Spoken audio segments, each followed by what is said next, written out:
Now let's move from jugaad to some technology. So I will be speaking about plasma radiofrequency utility in spine endoscopy. Just to introduce myself, I am Dr. Anand Kavi. I am orthopedic spine surgeon, and now I am a hardcore spine endoscopist. I've started my spine endoscopy journey in 2010, and ever since I've been practicing exclusively spine endoscopy in Pune, Maharashtra.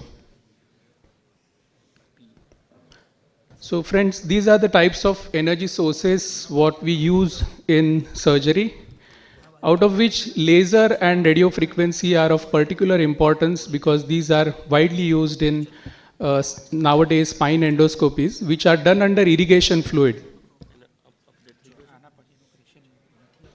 So some fundamentals of radio frequency, though I am an end user, I am not an engineer or physicist, but I need to understand a little bit of fundamentals of the technology what I am using.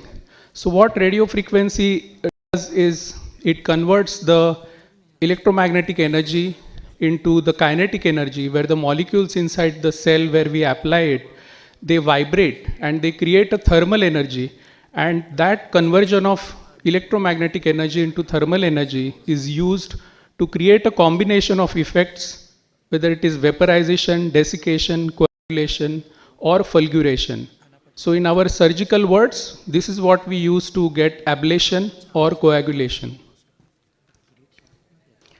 We use the word cautery, but it is not cautery. Cautery is passive transfer of heat, which we don't use anymore in any kind of surgery. So let us see what the radio frequency generator does. It converts the low frequency electrical current, the AC current, into a higher frequency current, and it has several other adjustments to adjust the wattage, the potential difference, the volts, and with this we get peculiar whatever desired effect we want at the tissue level. So why radio frequency? Because in the electromagnetic spectrum, if we see our household appliances, they work at 60 Hertz. But up to 100 kilohertz, they have the potential to depolarize the nerves and muscles. That is where we can get electrocuted, we can get electric shocks, and all this nerve and muscle stimulation stops beyond the 100 kilohertz. So that is where the radio frequency spectrum starts, and that's why we use the radio frequency in surgery. Secondly, radio frequency has got controlled effects and it has got predictable. So nowadays, all what we use is bipolar probes. Though Mahesha had shown a monopolar use, but we don't use monopolar cautery. What we use is bipolar, where both the active electrodes are there in the hand of the surgeon, and very small arc of energy is created on the patient. So what are the temperature effects and how the tissue gets desiccated or shrink? So normal temperature is around 37 degrees centigrade, but beyond 50 degrees the cell death starts, and beyond 90 degrees there is instant cell death. So we do not want our temperature to rise beyond 40 to 70 degrees because then it causes charring and it causes very destructive tissue destruction. So let us come to what is plasma RF. It is called as cold RF. It does not work at a very high radio frequency. It does not work at 4.1 or 6.1 megahertz. It works between 350 to 500 kilohertz or even lower. And the current flows locally in a multipolar or a bipolar probe. And what it does is it splits the ions in the saline. We use this in a irrigated medium, and then it creates a plasma. It creates a gas of charged particles. And this plasma has sufficient energy to cause the desired tissue effects. So what are the advantages? Our tissue effect is achieved at a much lower temperature because the plasma surface is very cool, cooler than actual temperature at the probe tip. It has a precise and controlled effect, so no damage created to the surrounding untargeted tissues. And the field which is created is around 100 to 200 microns. So we can apply it to a wider area. It is absolutely non-contact. We do not touch the tissues. So the effects are superficial. So it doesn't cause deeper burns while we are operating. Secondly, the newer systems have got a lot of automatic controls. So they have special circuits and sensors. So they detect the tissue impedance and maintain the desired output at the tip of the electrodes. Then it affords a lot of protection. So it suspends radio frequency current whenever our tip or probe is in contact near to the metal. So there is no unwanted burns caused. And of course, it prevents damage to our costly equipment. All these spine endoscopes, particularly monoportal surgeries, are extremely costly. And so if the tip of the endoscope is touched by our probe, we damage the lens and we damage the endoscope. So these kinds of damage are prevented if you are using a RF plasma. What are the disadvantages? Although it is cold, it can heat up. So caution is required when you are using it very close to the dura. Always reduce the output when you are inside the spinal canal. It operates at lower frequency, so the current can jump and it can stimulate the neuromuscular tissue. And sometimes you can see that there is kicking or there is flickering of the patient, but it doesn't cause any damage. So these are the different types of electrodes. It depends on the different brands, different makes, and depending on the application. So there is a lot of variety available.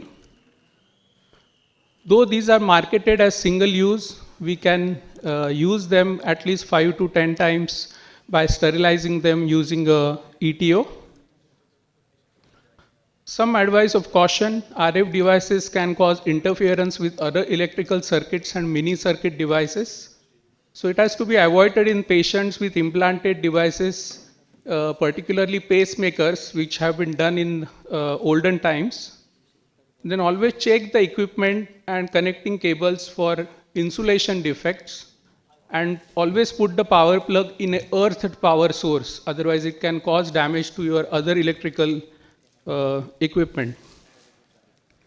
Some hazards: it can cause damage to dura or nerve, so you have to reduce the output. Unintended tissue damage, so always your tip of your probe has to be in your vision. And malfunction of system, that's why I would advise always buy such equipment from a reputed company which has got the equipment certified. And always check your electrodes for damage before use. Some video examples. This is in UBE. So this is interlaminar approach. We are working at the upper laminotomy is done. And that is a flavum which is detached. So here we are using a plasma probe to coagulate. And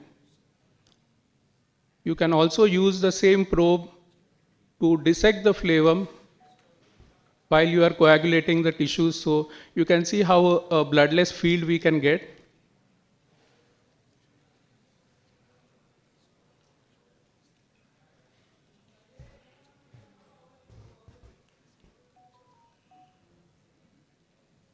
This is example of monoportal interlaminar surgery. So here it is being used in ablation mode, where we are trying to clear the soft tissues from the spinolaminar junction so that we can use our burr. In this video, we are teasing the disc from the axilla of the dural sac and the exiting root there.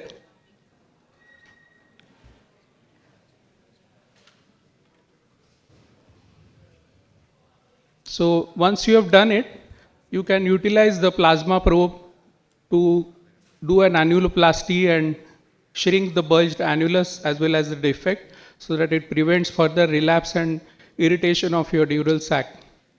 So it is absolutely safe. We can use it very close to the dural tissues. And one last example of transforaminal endoscopy. Here I am working in the axilla of the exiting root. We are trying to get out an up-migrated disc there. So once the fragment is out,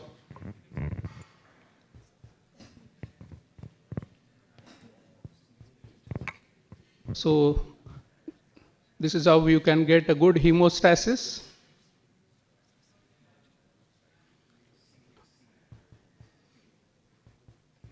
And again, do a very good annuloplasty so that you can prevent relapse or further loose fragments are also shrinked so that no disc herniation occurs after a good herniation removal. So you're using it very close to the dural sac and the traversing route, but it is absolutely safe.